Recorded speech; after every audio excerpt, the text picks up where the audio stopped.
정말 우리 마음속에 새기는 귀하고 복된 시간 되게 하여 주옵소서. 감사드립니다. 예수님의 이름으로 기도드렸습니다. 아멘. 여러분, 동생들이 형을 잘 따르면 뭐가 되는 줄 아십니까? 형광펜이 됩니다. 형광펜. 우리 아이들이 이렇게 서로 동생과 형이, 또 동생과 오빠가 서로 이렇게 사이좋게 지낼 수 있는 그런 공동체가 되기를 소망하는 마음이 있습니다. 오늘 우리들이 보았던 이 5절 말씀, 이 5절 말씀은 사실 예수님께서도 질문을 받으셨던 말씀이에요.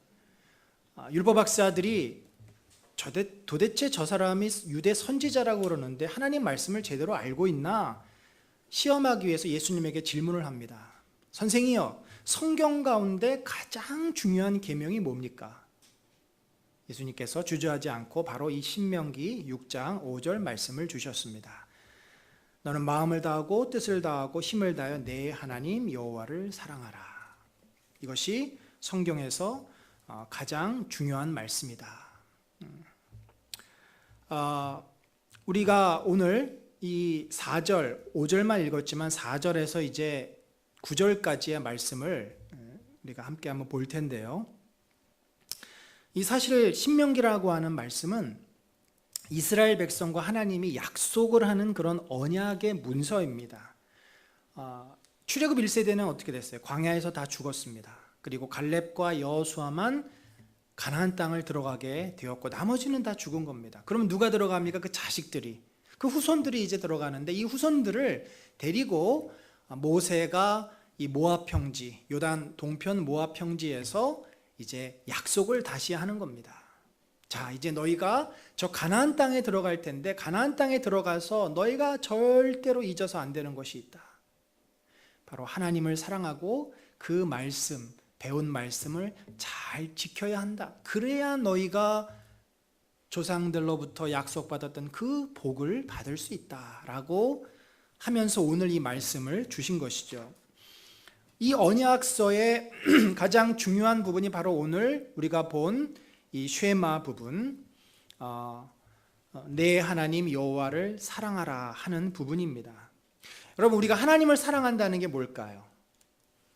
사실 우리가 사랑이란 단어를 너무나 흔하게 말을 하지만 사랑이 뭔지를 정확하게 잘 모릅니다. 가장 쉽게 사랑하면 떠오르는 게 부모의 사랑, 희생의 사랑, 헌신의 사랑을 말합니다. 아니면 연인 간의 사랑. 하나님을 사랑한다는 것이 뭔지를 우리가 잘 그림을 그리기가 어려워요.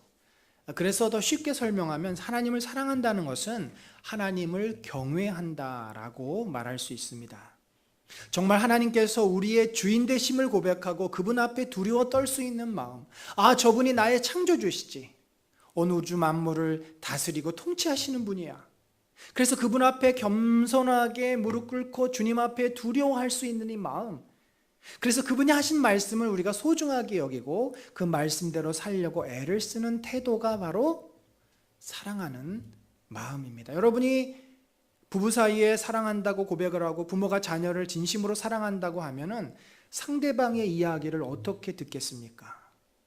가볍게 들을까요? 무시할까요? 내가 진실로 저 사람을 사랑하는 마음이 있으면 저 사람에 대해서 존중합니다.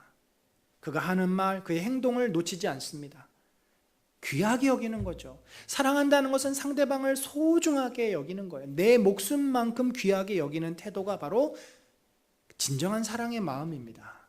우리가 하나님을 그렇게 귀하게 여기면 하나님 앞에 두려운 마음이 생기고 그 말씀을 귀하게 소중하게 마음에 받아들이게 됩니다.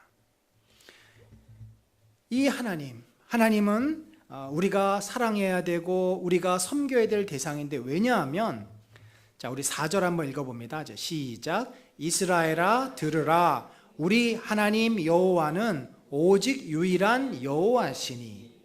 자, 이 말씀의 뜻이 뭐냐면 우리 하나님은 여호와시다. 우리 하나님은 여호와시다.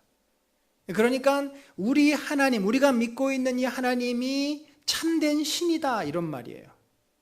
그리고 그분은 유일한 여호와시다. 우리의 하나님은 단 한 분이시다. 유일신이라는 겁니다. 당시에 유대 민족들 주변의 많은 사람들은 우상을 섬겼어요. 다신 국가가 대부분이었습니다. 애굽에서 그들이 무엇을 봤습니까? 송아지 신을 봤습니다. 여러 신들을 봤어요. 가나안 땅에 들어가면 바알과 아세라 신상과 여러 신들이 있습니다. 그런데 그 당시의 문화 속에서 사람들이 자기들의 생각대로 만들었던 그 우상, 그 신과는 다르게 우리가 믿고 지금 우리에게 이 언약의 말씀을 주신 하나님은 참된 신이시고, 그리고 이분은 이 세상에 한 분밖에 존재하지 않는 그런 분이다. 여러분, 하나님은요, 우리가 알고 있는 모든 종교와 모든 신과는 비교할 수 없는 절대적인 신입니다. 그래서 기독교는 배타적일 수밖에 없어요. 많은 사람들은 종교와의 대화를 이야기하고 다른 종교에도 구원이 있다라고 얘기합니다. 굉장히 관용적인 태도 같습니다. 그러나 여러분, 진리라는 것은요, 진리됨 때문에 배타성을 갖게 돼요. O 아니면 X, 그것이 정답이면 정답 아닌 건 틀린 거죠. 정답 비슷해서 점수를 반절 줄 수는 없는 겁니다. 하나님이 이 온 우주 만물을 창조하신 분이고 하나님이 우리의 주인 되신다는 얘기는 그 밖의 모든 것들은 다 피조물들이라는 거죠. 그래서 우리가 기독교와 다른 종교를 구분할 때 기독교는 하늘로부터, 위에서부터 땅으로 내려온 종교라고 말을 합니다. 나머지 기타 신앙 체계들은 아래에서 위로 올라갑니다. 그 말은 무슨 말입니까? 사람들이 필요에 따라서 자기들이 신을 만들고 경전을 만들고 예배 형식을 만들고 문화를 만들어서 불교와 이슬람과 도교와 유교와 각종 신들을 섬기는 다양한 종교들이 오늘날 이 세상 가운데 있습니다. 공통점은 뭘까요? 인간이 그것을 믿고 구원을 받을 수 없습니다. 각자가 어떤 이상을 말하지만 그것은 도달할 수 없는 정말 이상에 불과합니다. 그러나 기독교는 우리가 만든 종교가 아니에요. 하나님이 우리에게 찾아오셨어요. 죄인들을 구원하시기 위해서 예수 그리스도가 오셨고, 그분이 우리에게 말씀을 알려주셨고, 그분이 그래서 계시라고 하지 않습니까? 드러낸 말씀. 그전에는 비밀스러웠지만 우리에게 알려주신 말씀. 그래서 우리가 그 말씀을 통해서 하나님이 어떤 분이구나, 천국이 있구나, 우리가 정말 하나님 앞에 섬기고 하나님을 믿지 않으면 우리가 지옥을 갈 수 있구나, 이런 놀라운 사실들을 알게 되는 것입니다. 모세는 그가 출애굽기에서 하나님을 바라보면서 이런 고백을 합니다. 여호와여, 신 중에 주와 같은 자가 누구니이까? 주와 같이 거룩함으로 영광스러우며 찬송할 만한 위엄이 있으며 기이한 일을 행하는 자가 누구니이까? 하나님이 어떻게 이스라엘 백성을 구원하셨어요?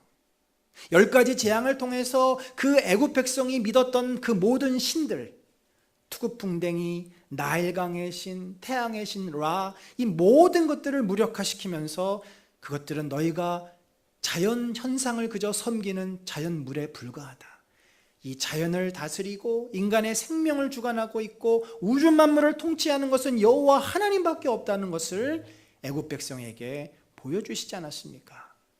모세는 그 놀라운 하나님, 자신들을 출애굽시킨 그 하나님을 찬양합니다. 주와 같이 거룩함으로 영광스러우며 찬송할 만한 위엄이 있고 기이한 일, 홍해를 가르고 어둠과 또 빛을 나누고 또 장자를 치는 그런 기이한 일, 놀라운 일을 행할 자가 누구니까? 여러분 기억하세요. 우리가 믿는 하나님은 참된 하나님이십니다. 참된 신입니다. 그분만이 완전한 신이에요. 스스로의 존재를 잊게 만드는 신입니다. 그 밖의 모든 신들은 인간이 만든 신들입니다. 그래서 그것을 우상이라고 우리가 구별을 합니다.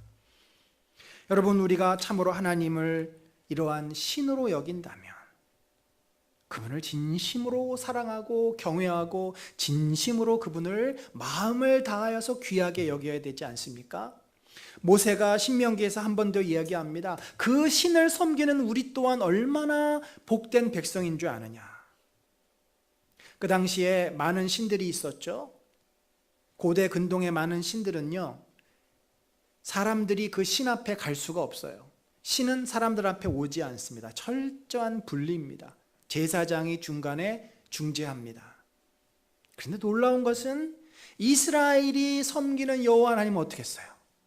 이스라엘 백성이 머무는 그 광야에 함께 계십니다. 내가 너희 하나님이 되고 너희가 내 백성이 되리라. 구름 기둥으로 불 기둥으로. 예수 그리스도가 이 땅에 오셨어요. 임마누엘로 오셨습니다. 우리 가운데 함께 하십니다. 성령이 우리 안에 계셔서 우리가 거룩한 성령의 전입니다.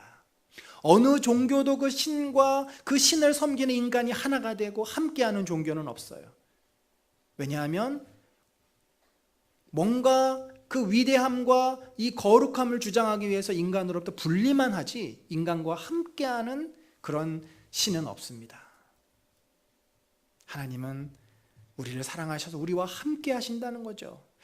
우리와 함께 하시는 그런 신이 어디 있느냐? 이렇게 큰 나라가 어디 있느냐? 모세가 얘기합니다. 뿐만 아니라 함께 하셔서 어떻게 하셨어요? 율법을 주셨어요. 함께 하셔서 우리가 하나님의 자녀로 살아갈 수 있는 말씀을 주셨는데 여러분 그 구약 성경 출애굽기, 레위기, 민수기의 그 율법들을 보면요, 뭐 저는 그 뭐 민법, 형법, 상법 잘 모르지만 우리가 상식적으로 생각할 수 있는 그 법의 정신이라는 게 있잖아요. 이 법의 정신이 뭐죠? 공평성, 또 인간의 어떤 권리와 인권을 존중해주는 그런 정신들이 법에 다 있잖아요. 그런데 지금으로부터 3,500년 전에 만들어졌던 이 출애굽기 율법 가운데 얼마나 하나님께서 인간의 인권을 존중하시고 귀하게 여기시는지 정말 한자 한자 한 구절 한 구절 속에서 남종이나 여종도 안식일 날에는 쉬게 하라. 심지어 동물도 쉬게 해요. 동물을 학대하지 말도록 하는 법이 3,500년 전부터 있었어요. 동물을 피째 먹지 말라. 요즘 유대인들이 코셔라는 그러한 동물을 피째 이렇게 요리하지 않는데, 그러니까 동물을 죽일 때도 학살할 때도 동물이 고통을 느끼지 않도록 그 피를 가진 급사를 시켜가지고 피를 가지고 있는 상태에서 동물을 먹지 않도록 그렇게 한 겁니다. 얼마나 하나님의 그 섬세하신 자비하심과 긍휼하심이 법 하나하나, 인간이 노예가 됐으면 7년마다 그 노예 상태에서 풀어주고, 빚을 졌으면 빚을 탕감해주고, 요즘 뭐 사회복지가 많이 각 나라마다 이제 실행이 되고 있지만 이처럼 인간의 복지를 생각하는 법이 없어요. 모세가 이야기합니다. 오늘 내가 너에게 선포하는 율법과 같이 이 규례와 법도가 공의로운 큰 나라가 어디 있느냐? 그 당시에 애굽이, 그 당시에 메소포타미아가 공의로운 나라였습니까? 오늘날 미국이 공의로운 나라입니까? 아니죠. 트럼프가 저렇게 날뛰는 걸 보면 공의로운 나라가 아닐 것 같아요. 그런데 하나님께서 모세를 통해서 주셨던 이스라엘 백성, 그 백성들은 공의로운 나라가 되도록, 제사장 나라가 되도록, 거룩한 나라가 되도록 율법을 주셨어요. 이 사람이 만든 겁니까? 절대 사람이 만들 수 없어요. 사람이 만들었고 지금까지 남아있다면 그 권력자가 만들었을 것인데, 권력자가 자기의 권력을 손해를 보면서까지 그런 법을 만들지 않습니다. 이건 하나님께서 모세를 통해서 이스라엘 백성에게 주신 거예요. 그래서 그 백성이 위대한 하나님을 섬기는 백성이 위대하게 되고 참신을 섬기는 백성이기에 그 백성이 복된 백성이 되는 겁니다. 여러분, 하나님을 우리가 좀 두려워해야 합니다. 너무 이 현대인들은 하나님을 너무 쉽게 생각해요. 요즘날 한국교회가 하나님에 대한 경외함을 자꾸 놓치고 있습니다. 여러분 기억하세요. 하나님은 우리의 친구가 아니십니다. 하나님은 우리의 경배를 받아야 될 그런 만왕의 왕이시고 통치자십니다. 하나님을 두려워하는 마음, 하나님을 참으로 진실한 마음으로 대하는 태도, 그것이 경외심의, 그 사랑의 사실은 핵심이에요. 우리가 인간 이렇게 사회생활을 하고 신앙생활을 하면서 제가 이제 볼 때 가장 사람에게 소중한 것이 뭐냐면 진실함입니다. 진실한 마음으로 상대방을 대할 때 상대방의 마음이 움직여요. 하나님은 우리에게 그 진실함을 원하십니다. 너희가 나를 진실하게 하나님으로 고백하느냐, 그걸 항상 물으세요. 그 진실함이 있으면 드러내는 행동이나 표현이 조금 모자르거나 어설퍼도 그거 상관하지 않습니다. 진실함이 없는 사람일수록 겉으로 드러나는 것을 더 신경 써요. 그거 아시죠? 바리새인들이 그런 삶을 살았던 것. 외식의 의미는요, 속이 없는 것이라는 거죠. 속이 중요하지 않아요. 진실함이 중요하지 않아요. 하나님이 원하시는 것은 우리가 마음을 다하고 뜻을 다하고 힘을 다하여서 하나님을 진실하게 대하는 태도. 바로 그거를 주님이 원하시는 겁니다. 여러분, 왜 하나님께서는 자신을 사랑하라고 하셨을까요? 그것은요, 바로 우리를 복 주시기 위해서입니다. 이 신명기 자체가 그래요. 신명기가 뭐냐면 하나님과 이스라엘 백성이 약속을 하는데 뭘 약속을 하냐면 너가 나를 하나님으로 인정하고 고백하고 진실하게 섬기면, 예배를 드리고 그 말씀대로 살려고 애를 쓰면, 그 말씀이 뭐예요? 십계명이에요. 인간의 가장 기본된 도리, 하나님을 사랑하고 이웃을 사랑하라고 한 십계명. 십계명을 풀어놓은 것이 신명기서의 7장부터 그 마지막 장까지의 내용입니다. 이 말씀대로 살면 내가 너희를 반드시 복 줄 것이다, 축복할 것이다. 그러지 않겠어요? 하나님 말씀대로 산다는 것은 하나님과 동행하는 삶인데 그 삶은 정말 복된 삶이에요. 거룩하고 겸손하고 경건하고 이웃을 돌보는 삶, 배려하는 삶, 사랑하는 삶. 그렇게 살면 누가 복을 안 받겠습니까? 그런데 하나님을 사랑하지 않으면 어떤 상태가 되죠? 내가 최고가 됩니다. 나를 사랑하는 삶으로 모두가 갑자기 바뀌어버려요. 그러니까 우리가 늘 그 싸움을 합니다. 내가 최고냐, 하나님을 내가 인정하고 존중하느냐. 하나님을 인정하고 존중하고 하나님을 사랑하는 마음이 없어요. 그러면 뭐가 남아요? 내가 남는 거예요. 내가 내 인생의 주인이에요. 내가 하고 싶은 대로 하고 내 생각에 옳은 대로 살고 내가 원하는 대로 살고. 그런데 나 중심의 삶은 뭐예요? 하나님의 말씀이 필요 없습니다. 내 경험대로 해야 되고 내 마음에 드는 대로 하고 내 느낌대로 하고 내 이익과 명예와 내 성공을 위해서 사는 거예요. 그런데 그 삶의 결과가 어떻게 될까요? 하나님과 떠난 삶이기 때문에 바로 저주가 되는 겁니다. 여러분, 우리가 착각하고 있는 것이 있어요. 우리는 신앙생활하면서 하나님으로부터 축복받기를 원해요. 근데 우리가 축복을 받을 만한 삶을 살아야지 하나님이 축복하시죠. 저주받을 만한 삶을 살면서 내 마음대로 살고 내가 주인이라고 스스로 선포하면서, 그런데 우리가 그거를 스스로 또 속이기 위해서 뭐를 하냐면 종교 생활을 해요. 이게 한국교회 저는 교인들의 일반적인 모습이라고 생각을 합니다. 교회 열심히 다녀요. 봉사해요. 성경 공부 참석해요. 헌금도 많이 해요. 그런데 그 속은 어떻습니까? 그 진심은 어디로 가 있습니까? 내가 하고 싶은 대로 사는 거예요. 나를 위해서 살고 나의 성공을 위해서 살고 내 밥벌이가 지금 당장 중요하고 하나님 앞에 진실한 마음으로 나서지를 못해요. 하나님 앞에 진실한 마음으로 나서면 내가 하고 싶은 것들을 자꾸 놔야 될 것 같으니까 두려움이 있어요. 여러분, 하나님이 우리의 종교적인 행위 열심을 보지 않습니다. 그거는 바리새인이 가장 최고였어요. 우리가 바리새인의 열심을 못 따라갑니다. 아브라함을 하나님께서 정말 귀하게 여기셨어요. 아브라함아, 내가 너를 이제 의인이라고 부른다. 아브라함의 무엇을 보셨죠? 아브라함이 바리새인처럼 종교적인 행위를 열심히 했습니까? 근데 그는 아무도 하기 힘든 걸 했어요. 뭐냐면 자기의 사랑하는 독자를 하나님께 예물로 바치라, 제사에 예물로 바치라고 했을 때 그는 정말 그 아들을 죽일 마음으로, 하나님 말씀 앞에 순종하는 마음으로 그 아들을 바쳤어요. 근데 진짜 죽였습니까? 미수에 그쳤죠. 행위는 일어나지 않았어요. 그런데 거기서 뭘 확인한 겁니까? 하나님은 그 아브라함의 진심을 확인한 거예요. 아, 아브라함아, 네가 정말 나를 그렇게 신뢰하는구나. 여러분, 우리가 하나님을 정말 사랑하고 하나님 말씀대로 살려고 몸부림을 치면요, 반드시 그 인생이 복되게 돼 있습니다. 그런데 아무리 교회 생활 오래 하고 권사가 되고 장로가 되고 심지어 우리 목회자가 돼서 막 성공하는 목회를 해도 그 속에 진실한 마음으로 하나님을 두려워하지 아니하고 자기가 생각하는 대로 자기가 옳은 대로 살면은 결코 그 삶은 복된 삶이 아닙니다. 그 삶에는 저주가 임합니다. 조금 길지만 이게 너무 중요한 거예요. 우리가 복을 너무 받고 싶어 하잖아요. 복을 사랑해요, 한국 사람들은. 이 복을 받으려면 마음이 바뀌어져야 돼요. 마음이. 진심을 가지 않으면 복을 얻을 수가 없습니다. 하나님께서 내가 내 하나님 여호와의 말씀을 청종하면 이 모든 복이 내게 임하여 내게 이르리니 내 몸의 자녀와 토지의 소산과 짐승의 새끼와 그것들이 다 복을 받을 것이다. 들어와도 복을 받고 나가도 복을 받을 것이다. 이 말은 뭐예요? 항상 어디서든지 내가 너와 함께 할 것이라는 거예요.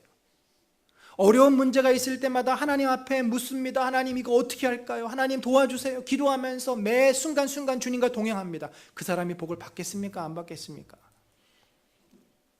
우리를 대적하는 사탄, 마귀 세력이 있습니다. 그 사탄의 세력이 적군들이 내 앞에서 패할 것이다. 하나님이 항상 함께 하시니까, 하나님은 우리를 지켜주시니까 모든 일에 복을 주실 것이다.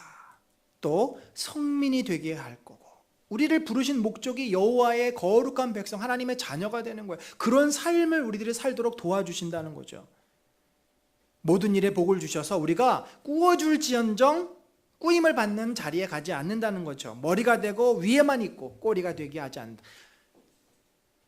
영향력을 끼칠 수 있는 리더가 되도록 우리를 세워주신다는 거예요. 그런데 하나님을 경외하지 않고, 하나님을 진심으로 대하지 않고, 하나님을 두려워하지 않고, 하나님 말씀을 소중하게 여기지 않고 내 마음대로 살고 내 생각대로 살고 내 멋대로 살고 세상이 요구하는 가치관을 따라 살면은 저주가 내게 임할 것이다. 어떻게 저주를 받아요? 성읍에서도 들에서도 저주를 받는다. 왜요? 그 사람은 하나님과 동행하지 않아요. 하나님을 믿지만 동행하지 않아요. 하나님을 의지하지 않습니다. 하나님의 도움을 구하지 않습니다. 그 자체가 저주예요. 인간이 자기의 인생을 혼자 사는 게 저주입니다. 광주리와 떡반죽이 저주를 받고 내 몸의 소생과 토지의 소산이 저주를 받고 내가 들어와도 저주를 받고 나가도 저주를 받으리라. 왜냐하면 하나님이 그와 함께하지 않기 때문에. 망하여 속히 파멸하게 될 것이고 또 패하고 도망가고 흩어지고 형통하지 못하고 낮아지고 늘 빌리러 다니고 그런 참 불행한 인생을, 여러분 우리가 이런 질문하죠. 저 사람은 왜 교회 열심히 다니고, 저 사람은 왜 섬기는데 저렇게 인생이 불행해? 왜 이렇게 맨날 꼬이고 안 되고 어려워? 물론 우리가 복과 이 저주라는 것이 기계적으로 말할 수는 없습니다. 우리가 아무리 진실한 신앙을 가져도 하나님께 때로 우리를 훈련시키기 위해서 어려움을 주실 수도 있어요. 우리가 대충 살고 하나님을 믿지 않아도 세상 사람들이 축복받고 잘 사는 것 같습니다. 그런데 그게 축복이 아니라는 거죠. 이 말씀을 통해서 우리가 분명히 기억해야 할 것이 있습니다. 우리의 인생은 하나님께서 복 주시기 위해서 부르신 복받은 인생입니다. 그런데 만약에 우리가 그 부르심을 따라 하나님을 진심으로 사랑하고 섬기고 따르지 않으면 하나님이 우리에게 약속해 놓으신 그 축복을 누릴 수가 없습니다. 여러분, 하나님을 진심으로 사랑하십니까? 하나님을 향한 그 진정성, 진실한 마음이 있으십니까?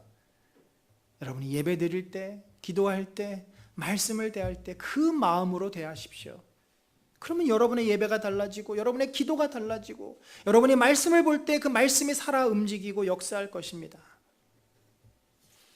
하나님을 진심으로 사랑해서 그 사랑하는 자에게 이 언약, 약속대로 복 주시는 복된 여러분이 되시기를 간절히 축원합니다. 한 가지만 더 말씀을 드립니다. 우리가 사랑을 한다고 했을 때 사랑을 어떻게 표현할까요? 하나님을 사랑한다는 걸 어떻게 표현할까요? 바로 그것은 말로만이 아니라 삶으로, 행동으로 하는 것인데 바로 하나님의 말씀을 순종하여 사는 삶, 그 삶이 바로 하나님을 사랑하는 삶이에요. 그런데 여러분, 우리가 교회에서 성경 공부 많이 하잖아요. 설교 말씀 많이 듣잖아요. 그런데도 어떻게 되죠? 한 귀로 듣고 이쪽으로 지나가지도 않는 것 같아요. 그냥 올래다가 그냥 옆으로 새는지 아니면 아예 들어오지도 않고 딴 데로 나가든지. 그래서 하나님은 뭐라고 말씀하시냐면 6절입니다. 한번 읽어봅니다. 시작. 오늘 내가 내게 명하는 이 말씀을 너는 마음에 새기고. 예, 여러분, 마음에 새기래요. 마음에 우리가 뭘 새길 수 있을까요? 요즘 그 타투, 이 문신들이 유행을 해서 연예인들은 막 연예인 스포츠 스타들 다 문신을 하고 있는 것 같아요. 발목에, 손목에, 귀 밑에 안 지워지잖아요. 근데 근데 이 말씀을 마음에 새기라는 거죠. 무슨 말이에요? 잊어버리지 말라는 거예요. 너무 우리가 잘 잊어버리니까. 근데 문제가 있어요. 마음에 뭐가 새겨져 있죠? 지금 우리 마음에 뭐가 새겨져 있습니까? 이 마음이라고 하는 것은요, 내 심장이 아니라 뇌를 말해요. 뇌 안에 있는 여러 세포들 속에 뭐가 새겨져 있냐면 여러분의 유전 코드가 있어요. 부모로부터 물려받은 유전자가 있습니다. 여러분이 어렸을 때 갓난 때부터 경험했던 정서적인 반응으로 생겨난 또 그 세포의 맵이 있어요. 여러분이 성장하면서 경험했던 모든 그 지식과 경험들이 쌓여서 여러분의 뇌를 지배하고 있습니다. 여러분 마음에 새겨진 것은 세상적인 가치관일 수 있고 부모님들의 가르침일 수 있고 여러분의 경험일 수 있고 이미 여러분의 마음속에는 지금 살아가는 생활 방식들이 다 적혀 있어요. 그래서 하나님 말씀대로 순종하며 사는 게 어려운 겁니다. 말씀은 들었지만 사는 거는 내가 경험한 대로 내가 익숙한 대로 살아버려요. 그래서 제가 이제 80이 넘고 소천을 앞둔 그 우리 나이 연세 많은 그런 성도님들을 볼 때 크게 두 가지를 느껴요. 한 분들은 다 비슷해지십니다. 예수 그리스도를 다 닮아서 그 얼굴에 빛이 나고 인자한 모습이 있고 겸손하고 자비하고 사랑을 베풀 줄 아는 모습으로 점차 바뀌어가는 분들이 있는가 하면 반대는 본인들이 가지고 있는 그 연약한 점들, 그 모가난 부분들이 깎이지 않고 절제가 안 되니까 노인이 될수록 감정 컨트롤도 안 되고 절제도 안 되고 몸은 자꾸 아프고 짜증이 많아지고 더 힘들어지지 않습니까? 그러면서 노인이 될수록 괴팍해지는 분들이 있어요. 마음에 말씀이 새겨지지 아니하고 마음에 본인들의 그 성격과 그 살았던 험난한 세월의 그 상처들만 그대로 남아있는 거예요. 그것들이 말씀으로 바뀌고 말씀으로 변화되어야 되는데 그 과정을 겪지 않은 겁니다. 예레미야서 이런 말씀을 주셨어요. 내가 나의 법을 그들의 속에 두며 그들의 마음에 기록하여 나는 그들의 하나님이 되고 그들은 내 백성이 될 것이라. 이것을 누가 합니까? 우리는 할 수 없어요. 우리는 아무리 내 이 의식을 바꾸려고 해도 경험을 바꾸려고 해도 할 수가 없어요. 그런데 누가 합니까? 성령께서 하십니다. 성령께서 새 마음을 주시고 새 영을 우리 안에 주셔서 그 성령께서 우리의 그 경험을 바꾸십니다. 우리의 상처를 치유하십니다. 우리의 의식을 바꾸십니다. 우리의 마음을 바꾸세요. 그래서 하나님 말씀대로 살고 싶은 의지가 생기고 술, 담배가 그렇게 끊어지지 않았는데 어느 순간 그것이 딱 끊어져서 더 이상 쳐다보고 싶지도 않게 되고 사람들을 바라볼 때 늘 부정적인 시각으로 바라보고 비난하고 그랬는데 어느 순간 그냥 그 사람들을 다 받아들이게 되고 마음이 바뀌어지기 시작하는 거죠. 사랑하는 성도 여러분, 우리의 마음이 하나님의 말씀의 은혜로 바뀌어지기를 소망합니다. 여러분이 들으시는 말씀, 묵상하시는 말씀, 또 성경 공부하시는 말씀을 여러분의 그 마음, 의식에 뇌에 새겨지도록 기도하세요. 성령님, 내 의식을 바꾸시고 내 이 고집을 바꾸시고 경험을 바꾸시고 그래서 하나님의 거룩한 백성으로 날마다 변화되게 하여 주옵소서. 여러분 이거를요 우리만 해서는 안 됩니다. 우리 자녀들까지 하게 해야 돼요. 그래서 그들의 아이들의 이 8절 한번 또 읽습니다. 시작. 너는 또 그것을 내 손목에 매어 기호를 삼으며 내 미간에 붙여 표로 삼고.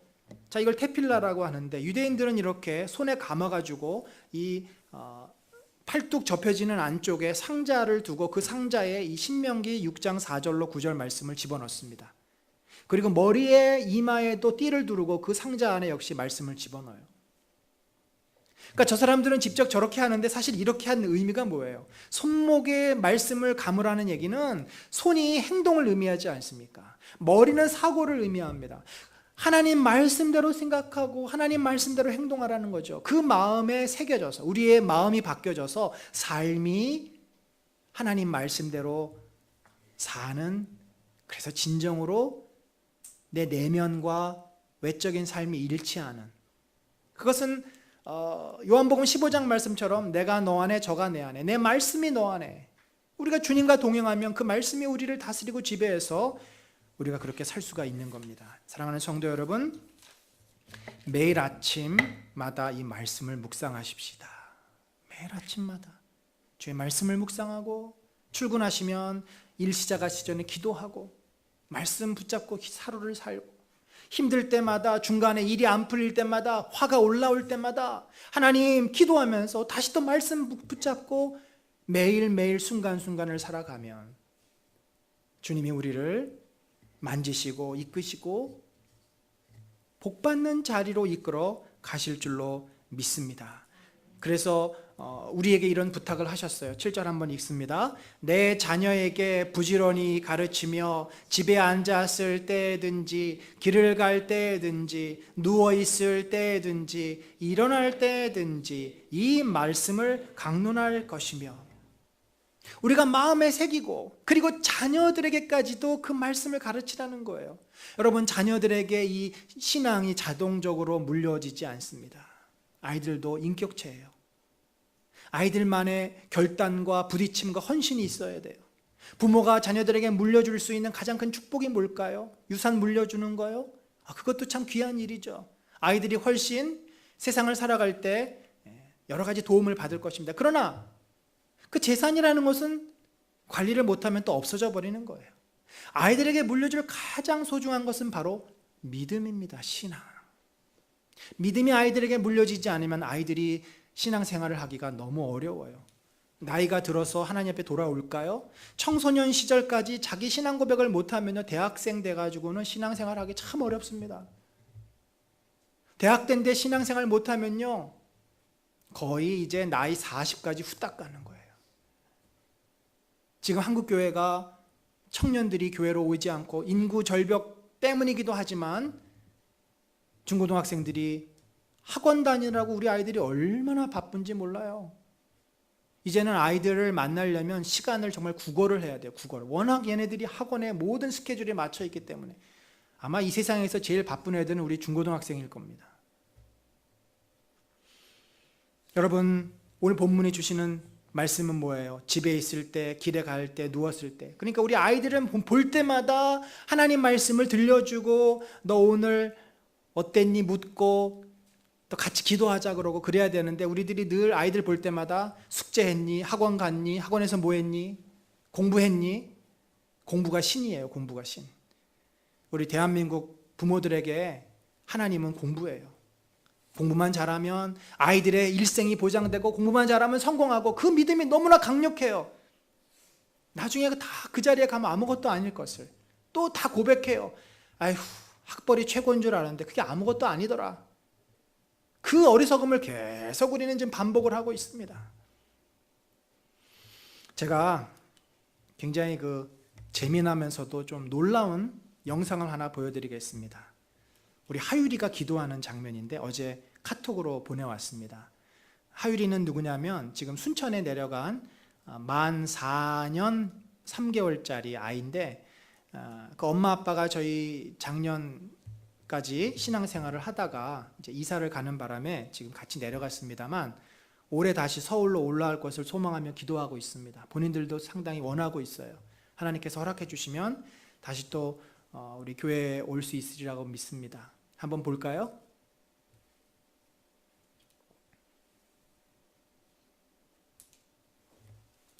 이게 또 되다가 안 되네요.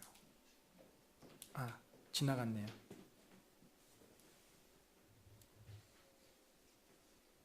하나님, 곧 있으면 하나님은 우리의 죄를 위해 십자가에 못 박혀 죽으시는 날이 될 것 같아요. 하나님, 얼마나 아프실까.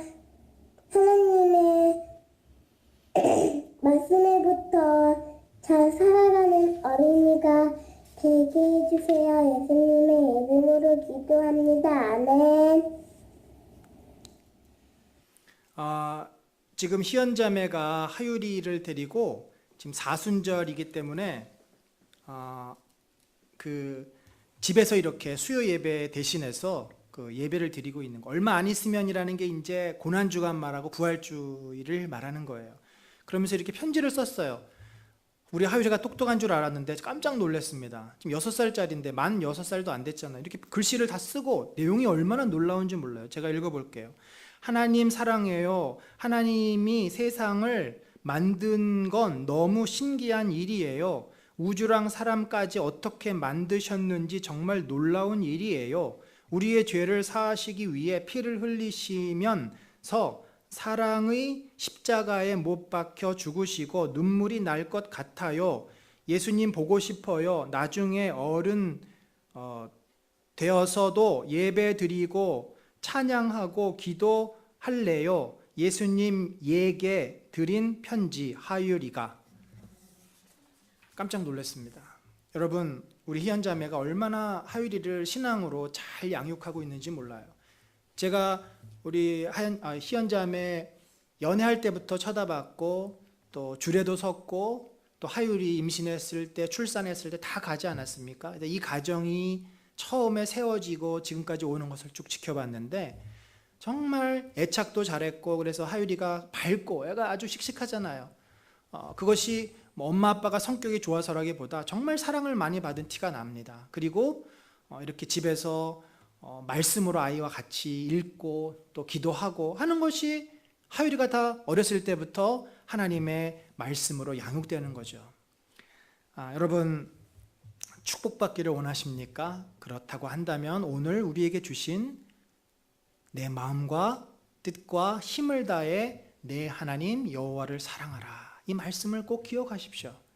하나님께서 주신 그 말씀, 성경 말씀을 여러분의 마음에 새겨서 여러분이 가지고 있었던 그 옛날의 습관들, 옛날의 생각들을 내려놓으시고 불완전하고 부족한 내가 아니라 우리를 가장 사랑하시는 하나님이 우리 인생을 책임지시고 우리를 복주신다는 것을 믿으시고 그렇게 믿음으로 사시기를 바라고, 우리 자녀들에게도 함께 기도하고 함께 말씀을 나누면서 우리가 소망하는 그 복을 우리 자녀들도 마음껏 누리는 그런 복된 가정들 되시기를 예수 그리스도의 이름으로 간절히 축원합니다. 우리 같이 기도하겠습니다. 하나님 아버지, 참으로 저희들의 모든 것을 아시고 모든 것을 책임지시고 모든 것을 인도하시는 주님임을 고백합니다. 하나님만이 우리의 참 하나님이시요 우리의 참 구원자 되심을 고백합니다. 그 진실한 믿음을 우리가 가지고 아버지 앞에 나아가게 하시고 진실한 믿음으로 예배드리고 진실한 믿음으로 기도하고 진실한 믿음으로 말씀 붙잡고 살게 하여 주옵소서. 그리하여 하나님을 경외하며 하나님을 신뢰하는 백성마다 이 땅을 살아갈 때 주님이 눈동자처럼 지켜주시고 들어가나 나가나 복을 받고 또 어디를 가든지 저들이 머리가 되게 하시고 하는 일마다 형통함의 은혜를 누리도록 인도하여 주시옵소서. 주여, 늘 우리와 주님이 함께 하심을 잊지 않고 두려워하지 아니하고 담대한 마음으로 용기를 가지고 이 땅에서 믿음의 자녀로 살게 하시고 그 믿음, 그 사랑을 우리 자녀들에게도 가르쳐 또 나누고 깨닫게 하여 온 가족이 여호와의 은혜 가운데 살 수 있도록 인도하여 주옵소서. 지금은 우리 구주 예수 그리스도의 놀라우신 은혜와 하나님 아버지의 무한하신 사랑과 성령님의 감화 감동 교통하심이 참으로 여호와를 경외하고 여호와를 사랑하여 그 말씀대로 순종하며 살기를 작정하는 심령 위에 지금부터 영원까지 함께 하실지어다. 아멘.